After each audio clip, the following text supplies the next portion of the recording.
to victimhood Well, culture? Why is it so attractive? Why are so many people identifying as the victims? first part of it is Yeah. people don't necessarily regard themselves as victims. The activist types, they tend to regard themselves as spokespeople for the victims. Sure, So sure, when they, right, right. well, right. So they see Yeah. an altruistic, ethical motivation in that and regard it as admirable. And to some degree, it is subject to the constraints that we already discussed, but those are Yeah. important constraints. Mhm. So it's just not good enough. That's the thing. And it has this market disadvantage. And then, there's all the ways that it can be manipulated and shifted and twisted and and used counterproductively. And that's highly probable unless you have a saint doing it. So, but the first level of attraction is, well, it is a pathway to moral behavior. It is a valid pathway. And if you don't have a more valid pathway offered to you, then, compassion for the dispossessed is not a bad first pass approximation, but it's not good enough. And so, that's maybe why you should go to university. It's like, well, you've got to figure out what's better than mere reflexive empathy. And, there's the unearned. First of all, what makes you think that you're a spokesperson for the oppressed? What makes you think that you have that right? Why should anyone take you seriously? How do you know you've got the message right? Why do you think you have the solution at hand? How do you know you're not more dangerous than the problem itself? How do you know that your dark and unexamined motivations aren't blinding you, et cetera, et cetera, et cetera? Well, that's the issue. But, as I said, you give the devil his due, and the empathic striving is a valid source of moral endeavor. Right. Yeah. And when we can look specifically on the racial dimension, and maybe this can elucidate some of the underlying cultural pathology that's at play here. So, in my experience as a young person of color, somebody who's been tormented, bullied for his skin color in elementary school, all things which, I went through a hell of a time in elementary school for looking different and being mocked in so many different ways. And I used to wear a turban on the top of my head as well, being of Sikh background. And so that was always a point of being bullied, and, people saying, Indian people are dirty, and, you're brown, and, sort of. Yeah. Well, you're going to get sorely tested if you're different, because if you act like everyone else, you're not a mystery.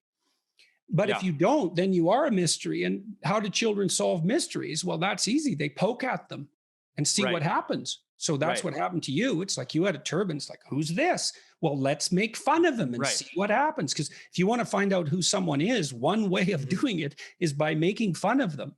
Yeah. And if they can take, and I'm not saying this is justifiable, and I'm not saying anything at all about, but, generally speaking, the better you are at taking a joke, the less you'll get tormented, all things considered. And so it is a reasonable exploratory mechanism, although it can go completely out of hand, but it's understandable. Yeah, right.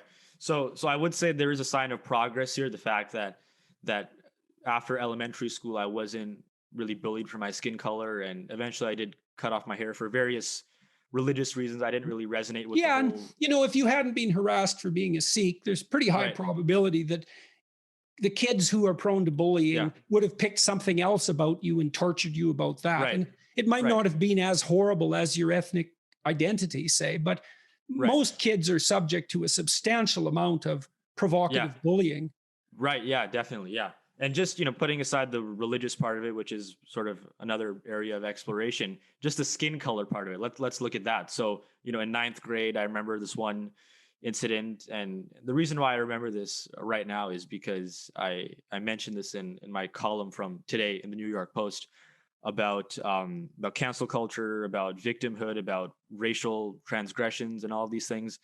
And I remember in grade 9, being in this classroom where two white boys basically singled me out, and they said, you Indian people are dirty, and just all sorts of things of using my racial identity as a point of targeting me for my various social eccentric behaviors, my various, problems and flaws that I had, using race as like, okay. Yeah, the dirty element, that's really telling, because one of the things that regulates our intergroup behavior is disgust sensitivity, not fear.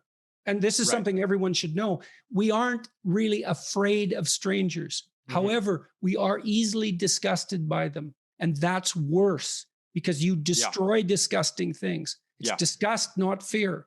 It's a major political discovery that's only been made in the last 30 years. So the dirty element, that's really crucial. And also it's a terrible thing to be accused of, right? You're a contaminating agent. Yeah, exactly. Yeah, that's a good way to put it. Yeah. Right. And Because I the remember, shame with that.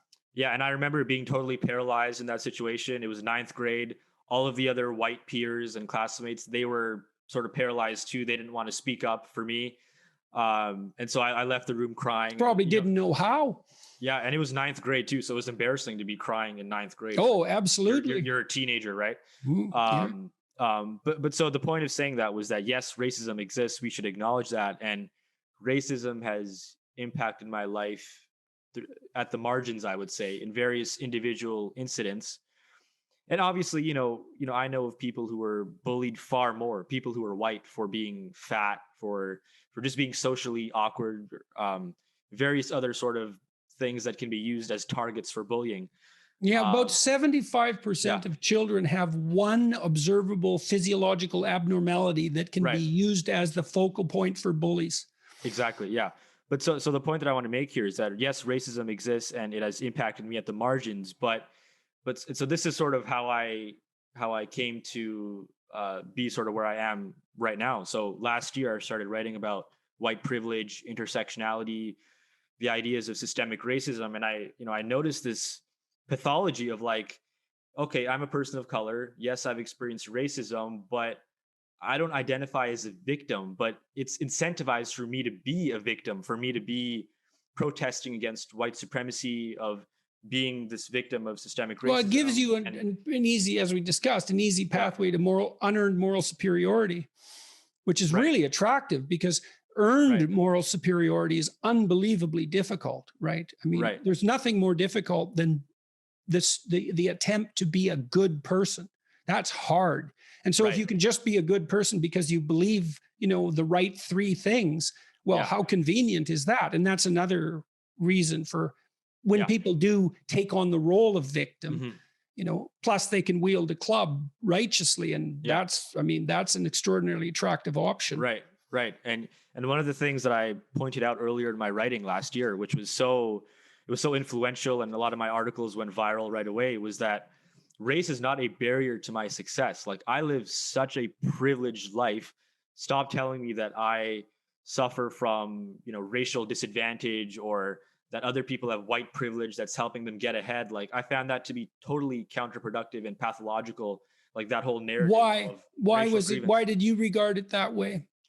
Because I want to take ownership of my own life. And there is no supernatural force of racism that's keeping me down, right?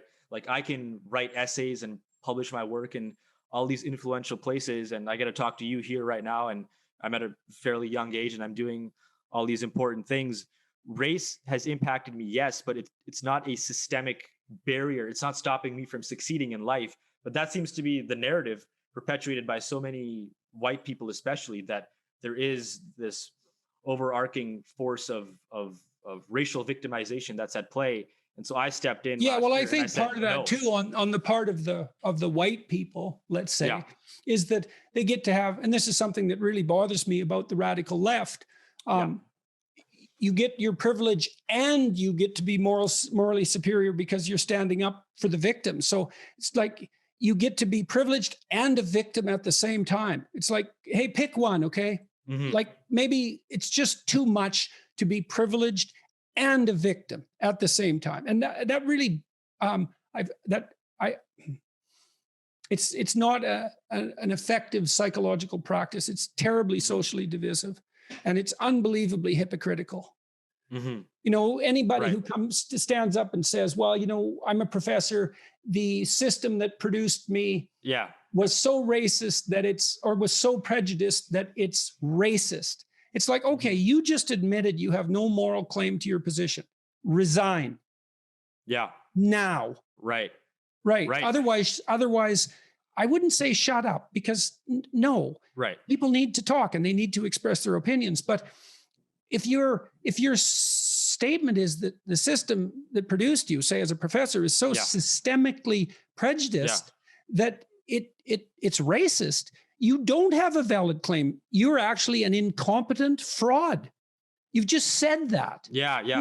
Who's being paid far beyond your competence for reasons that have nothing to do with your ability. The only truly ethical thing to do, if that's true, is to stop doing what you're doing and go find a job that you're actually qualified to do.